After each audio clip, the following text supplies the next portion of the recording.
Hey guys, I'm the cook's assistant and today we're making the summer pie from RuneScape.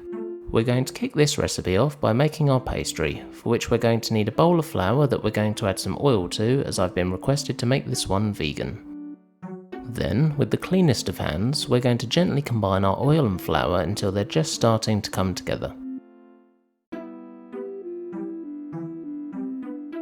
At which point we're going to spoon in a tiny bit of ice cold water to help our pastry to combine and to stop it from going greasy. Then we're going to continue to mix this for a little while until it can form a ball that when pulled apart feels like Play-Doh. Which means that it's time for the fridge. For our summery filling we're going to need a watermelon. Ignoring that half of which seems to have mysteriously vanished, we're going to cut this as best as possible into rough pieces that are still small enough to fit into a blender. Once we've done so, we're going to stuff the pieces into our cut blender and give it a couple of pulses until we have a crude watermelon slurry. Yeah, I know I'm really selling this to you, but don't worry, after a stint in the fridge it will all become clear and delicious. Moving on to the next of our fillings, we're going to carefully remove the core from some strawberries before cutting half of our total strawberries into small pieces. We're then going to cut the remaining half of our strawberries into medium slices, as these are going to form part of the innards of our pie later. The last of our fruity trio is going to come in the form of 2 green apples, which we're going to peel and remove any bruising that may have afflicted them. And much like our strawberries earlier, we're going to cut one of them into small pieces whilst leaving the other in medium slices. So in case my rambling confused you, you should now have a bowl of apple and strawberry cut into medium slices and another one of the same but cut into small pieces. Removing our pastry from the fridge and reserving a third of it for later, we're going to take the larger portion of this and roll it out as thin as we can get it. I like to do this on a sheet of cling film as it saves getting flour everywhere and it allows us to easily transfer it to our lightly floured pie dish once it's been rolled out.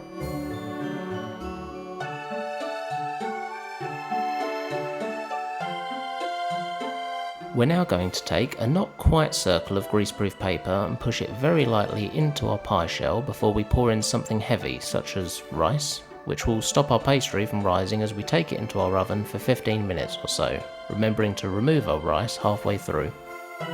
Having rolled out the remaining third of our pastry to the same thickness as we rolled the base, we're going to use our very sharp knife with surgeon-like precision to cut out the summer pie's distinctive peepholes, before popping it back in the fridge whilst we prepare yet another element of our filling. Now's the time for our strawberry and apple pieces to make another appearance, so into a pan they go, along with some sugar, closely followed by our watermelon slurry, which we're going to pass through a sieve first because seed pulp. We're going to give this a good stir on a medium-high heat until the fruit begins to break down slightly. Now trust me guys, you really don't want to take your eyes off this. As you can see from the tide mark on the pan, I nearly had a disaster as this started boiling, but thankfully we saved it, which means that we can now blend our concoction as best as possible with the hand blender. To thicken our fruity mixture, we're going to need some cornflour mixed with a small amount of cold water to remove the lumps, before we stir this through our boiling mixture until it begins to thicken.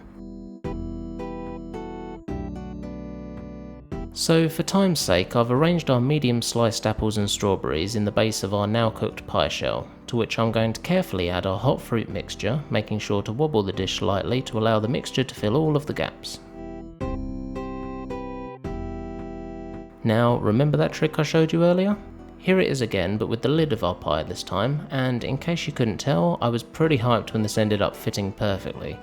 No time to celebrate yet though, as it's off to our oven again for another 15 minutes.